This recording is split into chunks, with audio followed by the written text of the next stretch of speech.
एक गांव में गोलू नाम का एक नौजवान लड़का रहता था। जैसा उसका नाम था वैसा ही उसका स्वभाव भी था, एकदम भोला।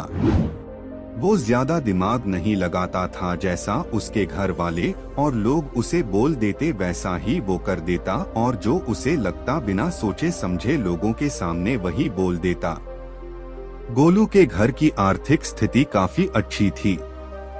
उसके पिता के पास खेती करने के लिए पर्याप्त जमीन थी, जिसमें अच्छी खासी फसल हो जाती थी। गोलू के माता पिता काफी दयालु स्वभाव के व्यक्ति थे, लेकिन लोग उनके इस दयालु स्वभाव का गलत फायदा उठाते थे। गांव के लोग अक्सर अपनी मजबूरी सुनाकर उनसे अनाज और पैसे उधार मांग लेते, लेकिन लौटाते समय आनाकानी करते और तरह तरह के बहाने बनाते। गोलू के माता पिता भी अपने शांत और दयालु स्वभाव की वजह से लोगों पर अपना उधार वापस लेने के लिए दबाव नहीं डालते थे।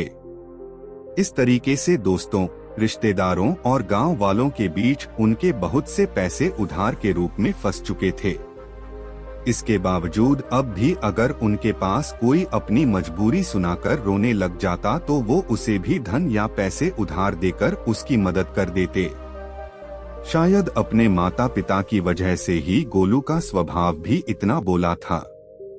इसी बीच गोलू के माता पिता बड़े धूमधाम से भोलों की शादी भी कर देते हैं। लेकिन गोलू की पत्नी स्वभाव से थोड़ी तेज और नाज नखरे वाली थी, इसीलिए वो अपनी मनमर्जी के खर्चे करती और अपनी बातों से घर वालों को दबा कर रखती। लेकिन गोलू अपनी पत्नी से बेहद प्रेम करता था। वो उसकी हर इच्छा पूरी करता और उसे अपनी सारी बातें साझा करता।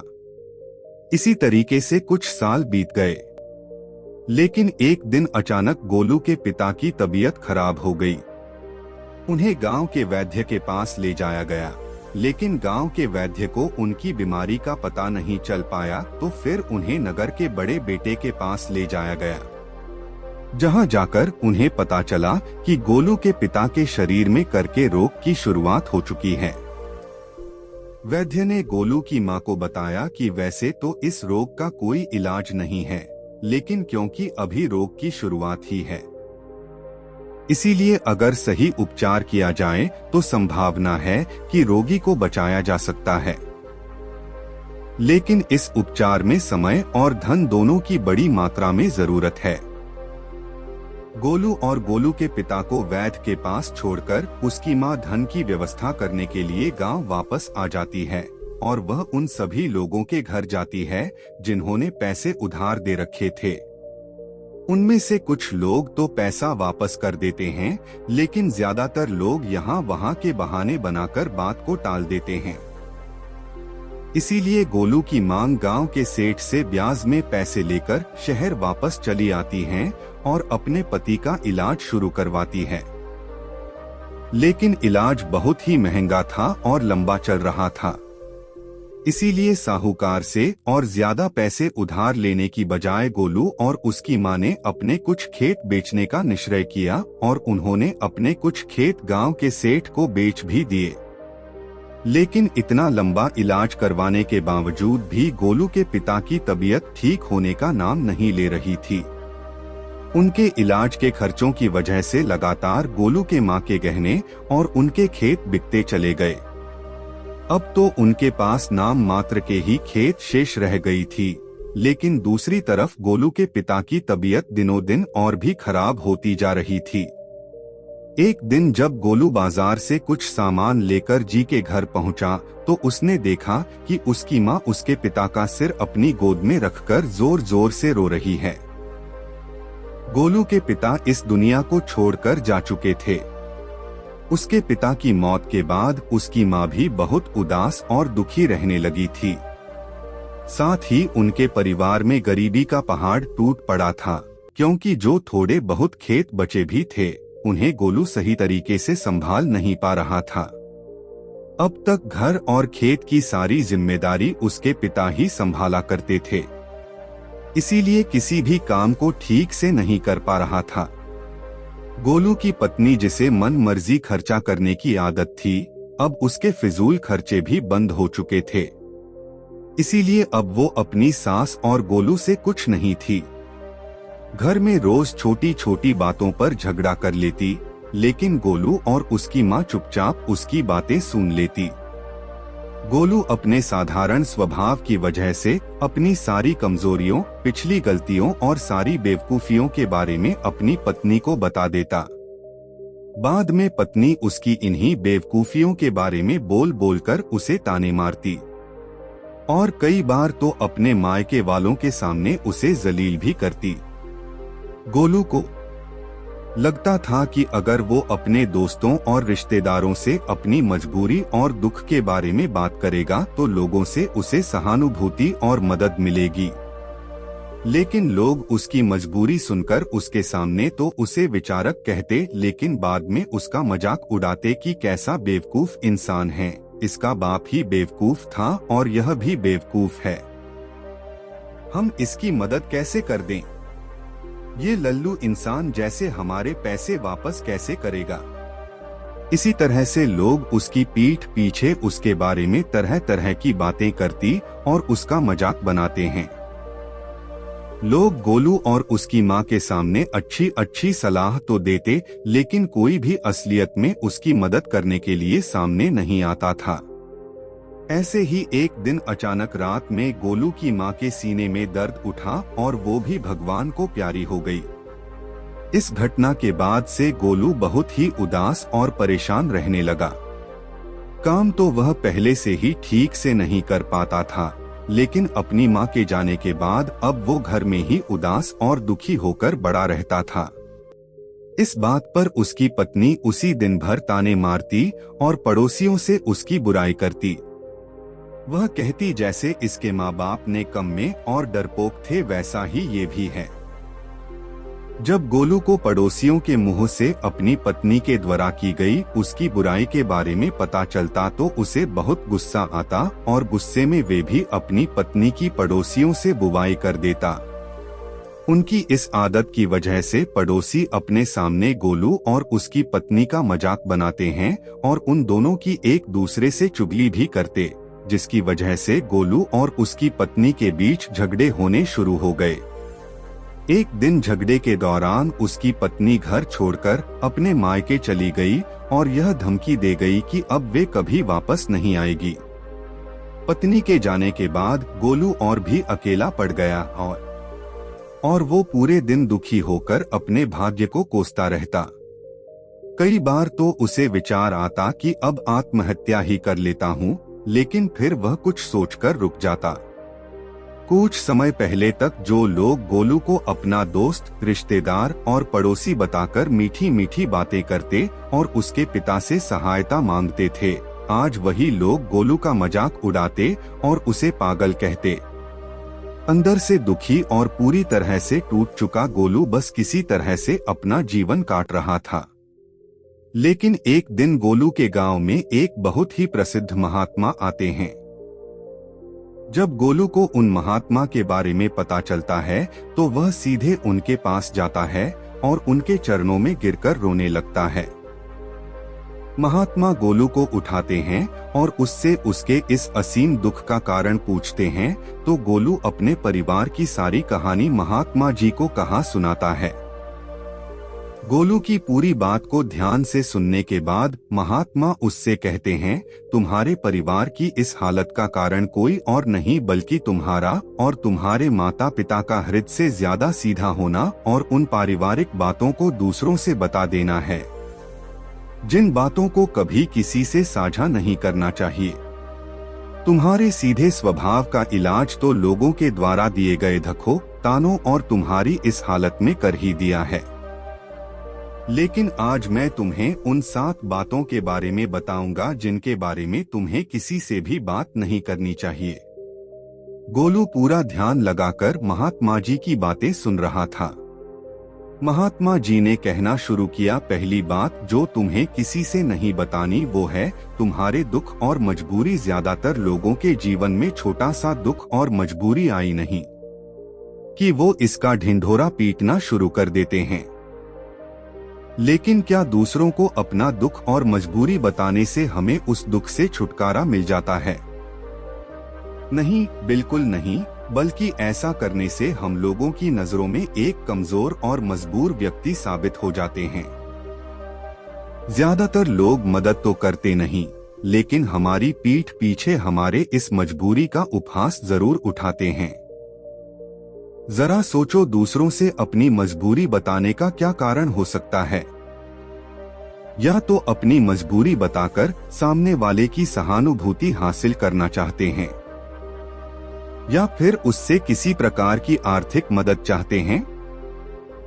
लेकिन अगर किसी ने तुम्हारी मदद कर भी दी तो फिर वो बदले में तुमसे इससे भी बड़ी मदद की उम्मीद रखेगा, और अगर तुम उसकी मदद नहीं कर पाए तो फिर वो मन ही मन तुम्हें अपना दुश्मन मानने लगेगा, और अगर गलती से भी तुमने अपनी मजबूरी अपने दुश्मन को बता दी तो वह तुम्हारी इस मजबूरी का गलत फायदा भी उठा सकता है, क्योंकि वह समझ जाएगा कि इस समय तुम कमजोर और मजबूर हो और तुमसे बदला लेने का यही सही समय है। इसीलिए अपने दुख और मजबूरी किसी के भी साथ साझा मत करो और लोगों के स्वभाव को पढ़ना सीखो, क्योंकि अगर तुमने लोगों के स्वभाव और नियत को गहराई से समझना सीख लिया तो तुम खुद को बहुत सी मुसीबतों से बचा सकते हो। वैसे दोस्तों, किसी भी इंसान की असल स्वभाव और उसकी नियत के बारे में समझना काफी आसान हो जाता है। महात्मा ने कहा, दूसरी बात जो तुम्हें लोगों से साझा नहीं करनी वो है अपनी अतीत की गलतियां और भविष्य की योजनाएं। अतीत में जो भी गलतियां हमसे हो चुकी है, फिर चाहे वो हमारी बेवकूफी वजह से हुई हो या फिर हमने जानबूझ करके उन्हें किसी दूसरे व्यक्ति को नहीं बताना चाहिए। महात्मा ने कहा, दूसरी बात जो तुम्हें लोगों से साझा नहीं करनी वो है अपनी अतीत की गलतियां और भविष्य की योजनाएं। अतीत में जो भी गलतियां हमसे हो चुकी है, फिर चाहे वो हमारी बेवकूफी की वजह से हुई हो या फिर हमने जानबूझ कर की हो, उन्हें किसी दूसरे व्यक्ति को नहीं बताना चाहिए, क्योंकि बताने से अतीत की गलतियां तो ठीक नहीं की जा सकती, लेकिन ऐसा करके हम लोगों की नजरों में उपहास का पात्र जरूर बन जाते हैं। हमारी अतीत की गलतियां पता चलने के बाद लोग हमें शक की नजर से देखना शुरू कर देते हैं और लोगों को हम पर भरोसा भी कम हो जाता है, और कई मौकों पर तो लोग हम पर भरोसा करना ही छोड़ देते हैं। भले ही अब हम वो इंसान ना रहे हो जो उस समय थे जब हमने वो गलती की थी, लेकिन लोग फिर भी हमें हमारी उस अतीत की गलती के साथ ही जोड़कर देखेंगे, और यह एक चीज समाज में हमारी छवि को खराब करती है और एक भरोसेमंद व्यक्ति का दर्जा हमसे छीन लेती है। दूसरी तरफ हमें अपने भविष्य की योजनाएं भी लोगों को नहीं बतानी चाहिए, क्योंकि ऐसा करने के दो बड़े नुकसान हैं। पहला, हर व्यक्ति के अंदर कहीं ना कहीं खुद को दूसरों से श्रेष्ठ साबित करनी और अपनी तारीफ सुनने की चाहत होती है, और ये चाहत उनके अंदर बैठे अहम की वजह से होती है। तो लगभग हर व्यक्ति ही अपने अंदर के इस अहम की पूर्ति के लिए बड़े बड़े लक्ष्य बनाता है और फिर उन लक्ष्यों की पूर्ति के लिए योजनाएं। लेकिन जब वही व्यक्ति अपने लक्ष्य और योजनाएं लोगों को बताने लगता है तो उसके बड़े बड़े लक्ष्य और योजनाओं के बारे में सुनकर लोग उसकी तारीफ करने लगते हैं, और अपनी इस झूठी तारीफ को सुनकर व्यक्ति के अहम को ठंडक मिलती है। वो हम जो उसे ऊर्जा दे रहा था अपने लक्ष्य की पूर्ति के लिए, वो अब ठंडा पड़ने लगता है, जिससे आप व्यक्ति के अंदर अपने लक्ष्य के प्रति वो जज्बा नहीं रह जाता जो काम की शुरुआत में था, और इस बात की संभावना कई गुना बढ़ जाती है कि व्यक्ति अपने उस काम को बीच में ही छोड़ दें और उसका वो लक्ष्य कभी पूरा ही ना हो। इसीलिए हमेशा काम पूरा होने के बाद ही लोगों को उसके बारे में बताना चाहिए, और वैसे भी उन लोगों को अपनी योजनाओं के बारे में बताने का कोई मतलब नहीं जो हमारी उस योजना का हिस्सा ही नहीं है। समय से पहले अपनी योजनाओं के बारे में बताने का दूसरा नुकसान यह भी है कि लोग हमारी उस योजना को पूरा ही नहीं होने देंगे, क्योंकि कोई भी नहीं चाहता कि दूसरा व्यक्ति उससे आगे निकल जाए। इसलिए जब लोगों को तुम्हारे लक्ष्य और योजनाओं के बारे में पता चलेगा तो वो तुम्हें पीछे खींचने की कोशिश करेंगे। यहाँ तक कि वे लोग भी जो अब तक आपकी मदद कर रहे थे, आपके दोस्त और रिश्तेदार भी पीछे हट जाएंगे। और अगर तुम्हारा बुरा चाहने वाले लोगों को तुम्हारी योजनाओं के बारे में पता चल गया तो वह निश्चित रूप से तुम्हारी योजना को असफल बनाने की पूरी कोशिश करेंगे। इसलिए अपनी अतीत की गलतियां हो और भविष्य की योजनाओं को हमेशा गुप्त रखना चाहिए। महात्मा ने कहा, तीसरी बात जो तुम्हें किसी से नहीं बतानी वो है अपने घर की बातें। हमारे घर में हमारे माता पिता, बच्चों, सास, बहू या पति पत्नी के बीच क्या बातें हो रही है वो हमें किसी से नहीं बतानी चाहिए, क्योंकि अक्सर घर में छोटी मोटी बहस ये लड़ाई के बाद हम गुस्से में दूसरों से अपने परिवार की बुराई करना तो शुरू कर देते हैं, लेकिन उस समय यह भूल जाते हैं कि जो व्यक्ति हमारी बातें सुन रहा है वो भविष्य में हमारी इन्हीं बातों के लिए हमें नीचा दिखा सकता है या लोगों के सामने हमें अपमानित कर सकता है। और वैसे भी जब हम लोगों के सामने अपने घर की बातें बताना शुरू कर देते हैं तो लोगों को हमारे घरेलू मामलों में घुसने का मौका मिल जाता है और वो जरूरत पड़ने पर हमारे इस घरेलू मनमुटाव का फायदा भी उठा सकता है। इसके अलावा भी जब घर वालों को पता चलता है कि परिवार के किसी सदस्य ने उसकी बुराई की है तो उसे बहुत बुरा लगता है और इस बात को लेकर घर में और भी लड़ाई झगड़े शुरू हो जाते हैं। सास बहू और पति पत्नी के बीच अधिकतर झगड़े तो सिर्फ इसलिए होते हैं क्योंकि वो दोस्तों, रिश्तेदारों और पड़ोसियों से एक दूसरे की बुराई करते हैं। इसीलिए अगर हम अपने परिवार के सदस्यों की तारीफ नहीं कर सकते तो किसी और से हमें उनकी बुराई भी नहीं करना चाहिए। महात्मा ने आगे कहा, चौथी बात जो तुम्हें किसी से नहीं बतानी वो है अपनी कमजोरियां और अपनी ताकत। पहली बात तो ज्यादातर लोगों को अपनी कमजोरी और ताकत के बारे में पता ही नहीं होता, और अगर तुम्हें अपनी कमजोरी और ताकत के बारे में पता है तो तुम सच में एक बहुत ही बुद्धिमान व्यक्ति हो। लेकिन दूसरों के सामने अपनी कमजोरी और ताकत के बारे में ना बताने के दो बड़े कारण हैं। पहला कि अगर तुम्हारे दुश्मनों को तुम्हारी सबसे बड़ी ताकत के बारे में पता चल गया तो अब वो तुम्हारी सबसे बड़ी ताकत नहीं रह जाएगी, क्योंकि तुम्हारे दुश्मन तुम्हारी उस ताकत का कोई ना कोई तोड़ निकाल ही लेंगे। और अगर तुम्हारी सबसे बड़ी कमजोरी भी लोगों के सामने उजागर हो गई, जो लोग अपनी बात मनवाने के लिए तुम्हारी उस कमजोरी पर ही प्रहार करेंगे और तुम्हें मजबूर होकर हमेशा ही दबना पड़ेगा, वो सामने वाले की बात माननी पड़ेगी। इसीलिए अपनी कमजोरी किसी को भी नहीं बतानी चाहिए, यहाँ तक कि पति को अपनी पत्नी से और पत्नी को अपने पति से भी नहीं, क्योंकि जरूरत पड़ने पर अपनी बात मनवाने के लिए यह एक दूसरे की कमजोरियों का फायदा भी उठा सकते हैं। और अगर पति की कमजोरी पत्नी को पता है तो पति को हमेशा ही दबकर रहना पड़ेगा, और इसका उल्टा भी उतना ही सही है।